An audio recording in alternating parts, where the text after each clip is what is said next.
octobre 2013. Le créateur du plus gros marché de drogue sur le dark web se rend en urgence à la bibliothèque.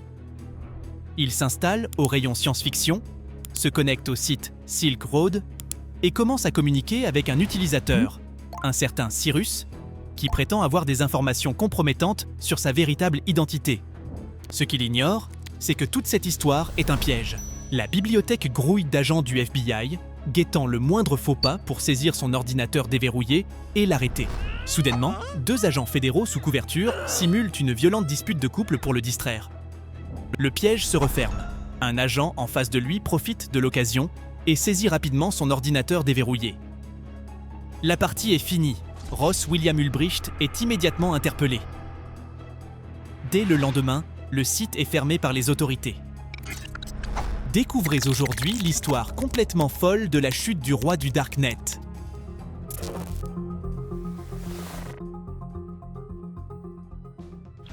Étudiant talentueux en physique à l'université de Pennsylvanie, Ross Ulbricht surprit tout le monde en abandonnant son doctorat en mai 2009. Durant ses années universitaires, il expérimenta toutes sortes de drogues psychédéliques. Cela a profondément modifié sa mentalité et sa vision des substances psychotropes. Il considérait en effet la guerre contre la drogue menée par les gouvernements comme un désastre contribuant davantage à la violence qu'à sa résolution. Animé par des idéaux libertaires, Ross s'intéressait grandement à l'économie. Il aspirait à un monde sans régulation gouvernementale sur les échanges commerciaux. Originaire du Texas, il y fit son retour après avoir quitté l'université. Il y cofonda un site web centré sur la revente de livres d'occasion. Cette expérience permit à Ross Ulbricht de développer ses compétences informatiques et entrepreneuriales. En 2010, la découverte du Bitcoin fut pour lui une révélation. Cette monnaie digitale décentralisée, échappant au contrôle des institutions, était en parfaite adéquation avec ses convictions libertaires. Fort de son expertise informatique et du potentiel du Bitcoin, Ross décida de créer une plateforme anonyme de commerce de drogue sur le dark web, et ainsi naquit l'idée de Silk Road.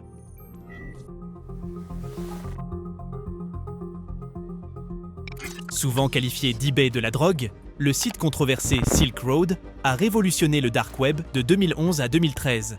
Pour mieux comprendre ce qu'est le dark web et comment il fonctionne, on t'invite à regarder cette vidéo.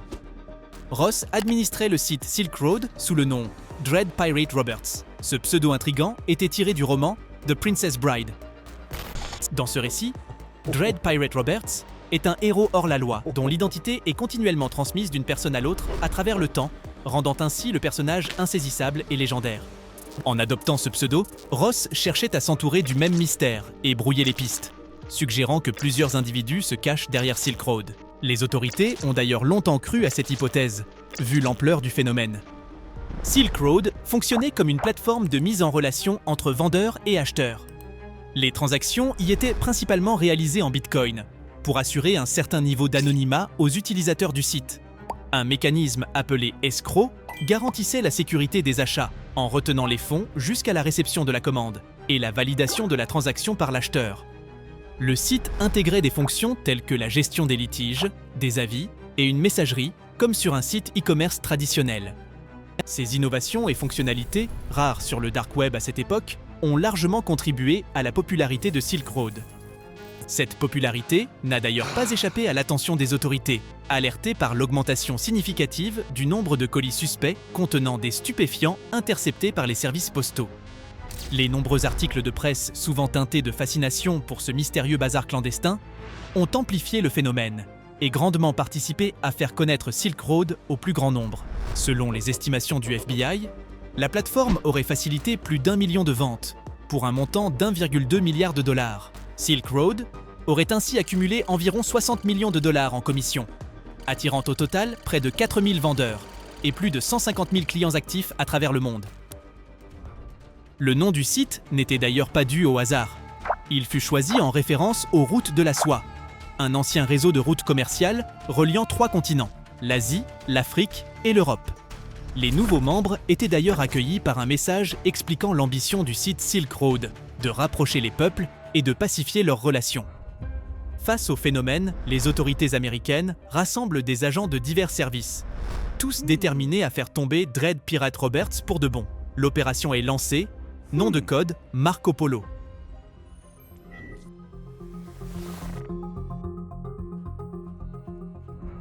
L'opération est baptisée en référence à l'explorateur Marco Polo, qui utilisait souvent les routes de la soie.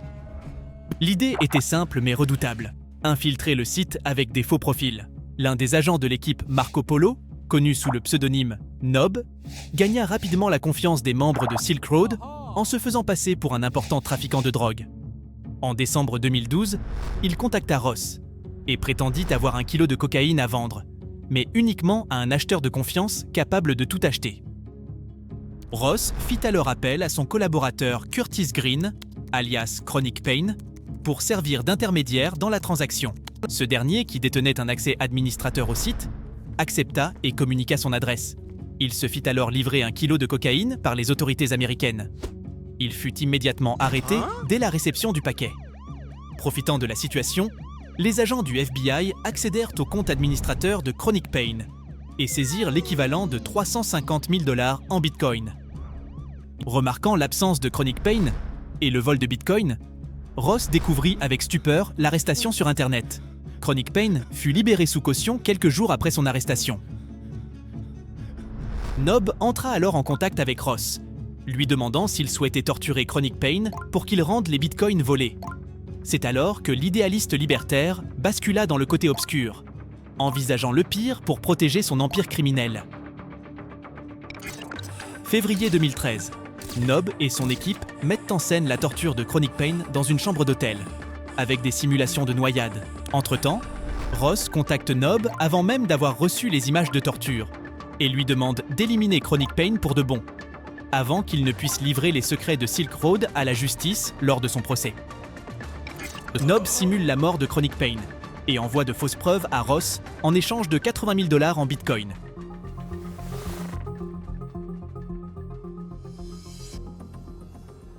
En juin 2013, des rumeurs circulent sur Reddit. L'adresse IP de Silk Road, habituellement masquée par le réseau Tor et son système de routage en oignon, pourrait être exposée.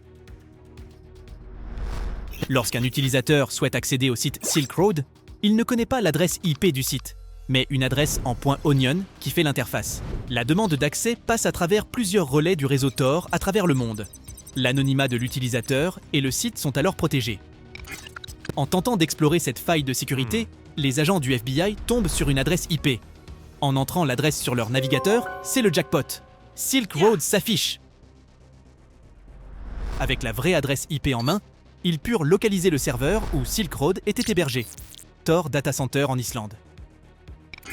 En juillet 2013, l'équipe Marco Polo s'y rend et récupère le serveur.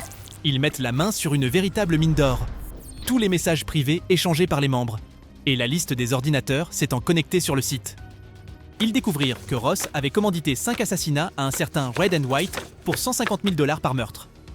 Cependant, Ross ignorait qu'il s'agissait d'une arnaque.